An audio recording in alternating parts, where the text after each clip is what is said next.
We're back with the author of The Brass Compass, Gerald Blumenthal, and we were discussing your life going to college at university in England, and you studied engineering. And what does, in the book, The Weapons of Mass Destruction, have to do with your college days or university days? Okay. If you go on the internet and look up Gerald Bull, B-U-L-L, he was a Canadian scientist who was hired by the South African government to make weapons.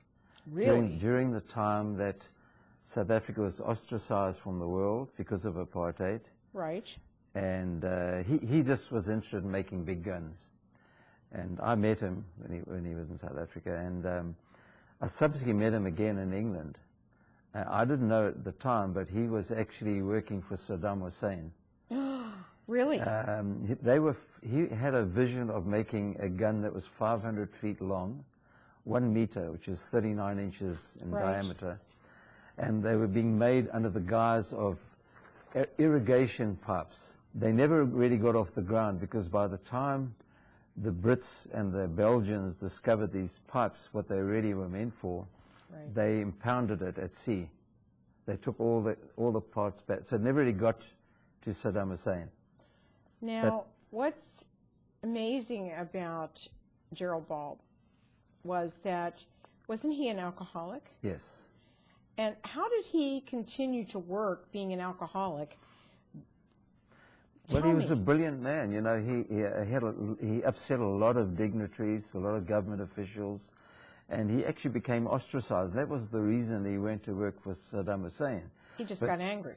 Yeah, and eventually he became a thorn in the side of the Iraqis and of the Israelis, because that gun was going to be focused on Israel. It wasn't going to be focused anywhere else, right? So he was assassinated. The first reports that came out said that it was a self-inflicted wound, but there were 6 bullets in the back of his head, so you have to go and figure that one out. Now, how was he assassinated? This is the interesting part of this. Well, we're not quite sure who did it. Okay. It was either the Mossad or the Iraqis themselves, because they didn't want this information getting out. But what was it? I mean, was it an umbrella? The actual weapon that they were going to kill him with, and I actually was part of that scene, was an umbrella with a little isotope in the head of the umbrella, that you could just walk past somebody and just flick a switch, and it would just put a little dent in their arm or their leg, and they would die within minutes. And is that how he died? No, he died with the so-called self-inflicted wound. That's why we don't know who did it, but that was the way he was going to be killed. Oh, wow. And so I mean, it was horrific to have known somebody so well and to find out he was such a bad egg.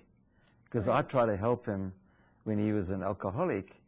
Didn't you even go to his Alcoholics Anonymous I went to Alcoholics Anonymous with me, and when I told them that I really wasn't an alcoholic, they kept saying, "We understand. You just say you're an alcoholic." I mean, you know, so I'm not an alcoholic. Right. Now, those were during the years that you worked. You went to school in England and South Africa, and also back in South Africa. And the South African government, you worked for the South African government. Indirectly. Indirectly. Yeah. And you found out what they were actually doing. And is that when it really started turning you off? You mean the South African government? Right. No, I knew all along what they were doing, but you know, the emphasis was on, you know, that's the country that you lived off, and you should. Well, you were born there. Yeah, I mean, exactly. Right. It would be like being. Yeah, you know, had to be faithful to loyal to the country. Right. So how old were you when you decided to emigrate out of South Africa? 39. 39 years old. And that's when things were starting to get pretty rough. I thought so. You know, that Killer White Child Day was pretty scary. Right. You got 3 little girls. Right. Now, you were an engineer by this time. And you worked, I worked for De Beers. De Beers. Oh, tell me about that. That's really pretty exciting. You worked for the Diamond Company. We used to manufacture synthetic diamonds, not the skags or the imitation jewelry. This was real diamond. These were real diamonds. And it was actually, the patent was stolen from GE, like one of your cameramen used to work for. Right, and they were pretty upset with De Beers. They were. Yeah, so they sued De Beers, and we had to defend ourselves in The Hague. Right. But we were told just to admit everything, and De Beers were fined $8 million, which might have seemed a lot of money in those days, but it was peanuts compared to the volume of diamonds. They owned the diamond world. Yes, but not the synthetic diamond world. Not the synthetic, and they wanted it. Sure. So it was really... there was a lot of espionage and what have you going on, And the story about the black diamonds, or is the it blood diamonds? Yeah. The blood diamonds. Was that true? Partially, not totally. But De Beers definitely controlled the market in the world, because it wasn't their interest to keep the price elevated. Right. If they flooded the market... Is that today true? I don't know. I have no contact with them at all. Right, right. So you finally left De Beers, and you were 39, and you're 71, 71. You're 71, and so that was a long time ago. And you emigrated into the United States. Not knowing what I was going to do here, to be honest.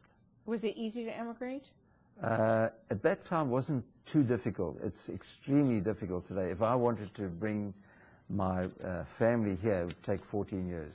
Well, on that note, we're going to take a short break, and we'll be right back with the story of your life emigrating to the United States on our show, Born Before 64. We'll be right back.